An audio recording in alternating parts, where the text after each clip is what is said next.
Good morning বন্ধুরা, welcome back to my channel Shampa ব্লগসে তোমাদের অনেক অনেক স্বাগত।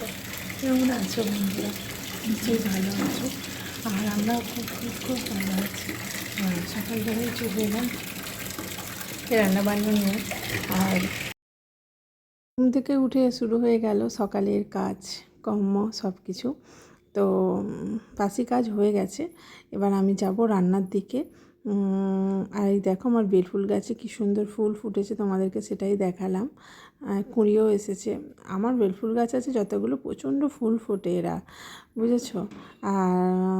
আর এত সুন্দর সেন্ট ছাড়ে, তোমাদেরকে কি বলবো। আর চলো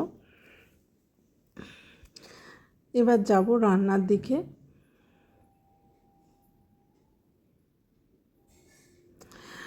আর কি রান্নাবান্না করছি দেখো। মাছ আনা ছিল, বাটা মাছ আনা ছিল, আজ 3 দিন হলো ফ্রিজেতে, রান্নাই করা হয়নি। আজকে ভাবলাম বাটা মাছগুলো রান্না করে ফেলি। আর ফ্রিজে এক গাদা সবজি ছিল, দেখি কতটা কি করতে পারি। সব বার করে ফেলেছি, বার করে ভাবছি একটা তরকারি করব, তোমাদেরকে দেখাবো। আর ফ্রিজ ফাঁকা করে ফেলবো, আবার বাজার করবে। আর এই যে মাছ ভাজা করব, তেল বসানোই আছে। কড়াটা, মাছ ভাজার কড়াটা যদি তুমি অনেকক্ষণ ধরে বসিয়ে রাখো না, মাছ খুব সুন্দর ভাজা হয়। সেই জন্য আমি অনেকক্ষণ ধরে জেলে বসিয়ে রাখি, আস্তে করে মাছগুলো খুব সুন্দর ভাজা হয়, যে কোনো মাছ। আর এই যে এগুলো হচ্ছে বাটা মাছ, ডিমওয়ালা ডিম আছে প্রচুর পেটের মধ্যে, বর্ষাকাল তো। আর বাটা মাছটা ঝাল করব সর্ষে দিয়ে, সর্ষে, কাঁচা লঙ্কা, টমেটো দিয়ে। আর চলো, ফ্রিজে সবজি বলতে ঝিঙে আর ডাঁটা পড়েছিল, তাও 1 সপ্তাহ বাজার। এটা 1 সপ্তাহ মানে 6-7 দিন আগে বাজার করেছিল।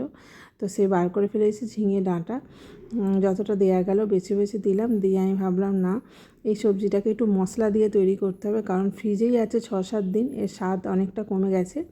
তো একটু জিরে, মৌরি, সর্ষে এসব বেটে, কাঁচা লঙ্কা বেটে তরকারিটা করলাম। আর যেহেতু ডাল করছি না, সেই জন্য একটু মাখা মাখা, ডাল করার টাইম পেলাম না বন্ধুরা। আর চলো চলো রান্না রেডি করে ফেলেছি। আর তোমাদের দেখাই, তোমাদের দাদা খেতে বসবে, তার জন্য তাড়াতাড়িও হচ্ছে কিছুটা। ভাতটা বেড়ে দিয়েছি তোমাদের দাদার। আর চলো কি রান্না হয়েছে দেখো। এই যে এখানে হয়েছে, ফ্রিজে অনেক সবজি ছিল, সব দিয়ে ঝিঙে ডাঁটা টমেটো সব কিছু দিয়ে একটা তরকারি করেছি, একটু মাখা মাখা মতো, কারণ আমি ডাল করার সময় পেলাম না, তাই এরকমই তরকারি করেছি। আর এখানে হয়েছে মাছ ভাজা, সরি মাছের ঝাল, সর্ষে দিয়ে মাছের ঝাল করেছি, বাটা মাছ এগুলো, মাছের ঝাল করেছি। আর এই যে এখানে হয়েছে কাঁঠাল দানা ভাজা। বন্ধুরা, তোমরা কে কে কাঁঠাল দানা ভাজা খেতে ভালোবাসো আমাকে কমেন্টে জানাবে, কারণ কাঁঠাল দানা ভাজা খেতে আমরা খুব ভালোবাসি, আমাদের সবাই খুব ভালোবাসে। এটা আলু দিয়ে, আর আলু পেঁয়াজ এসব দিয়ে কাঁঠাল দানাটা ভাজা করেছি। এই হয়েছে রান্নাবান্না। তোমাদের দাদাকে খেতে দেবো।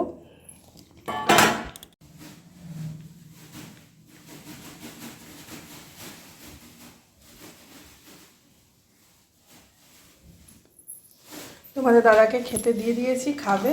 তারপরে এই ফাঁকে আমি টিফিনটা গুছিয়ে নিচ্ছি। টিফিন বলতে এগুলো ও নিয়ে যায়, পরে পরে খায়, এটা খায় 12:30 এরকম সময়, এই স্যালাডটা খায় ও।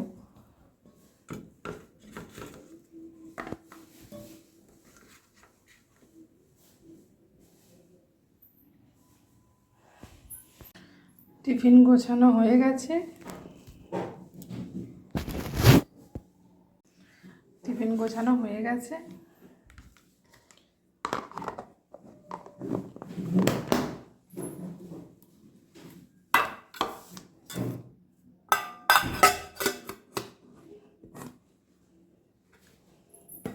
আসো খেয়ে নাও।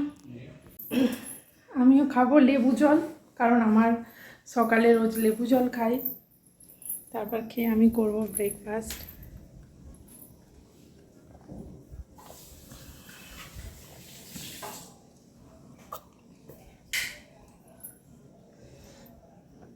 খেয়ে নাও। আর এটা হলো আমার ব্রেকফাস্ট। এই যে আমার ব্রেকফাস্ট খাবো, চলো।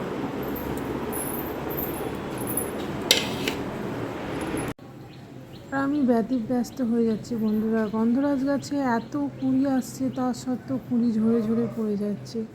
এই ফুল যদি একটা ফোটে না বন্ধুরা, ঘর দৌড় আমার পুরো ওপরে বারান্দায় রাখা থাকে, পুরো ঘর দৌড় নিচে যত হাওয়া দেবে নিচের ঘর দৌড়, ওপরে ঘর দৌড় সেন্টে ভর্তি হয়ে থাকে। কুঁড়ি ঝরে যাচ্ছে, কী করবো বন্ধুরা? কেউ যদি কিছু জানো আমাকে একটু কমেন্টসে বলো, ঠিক আছে?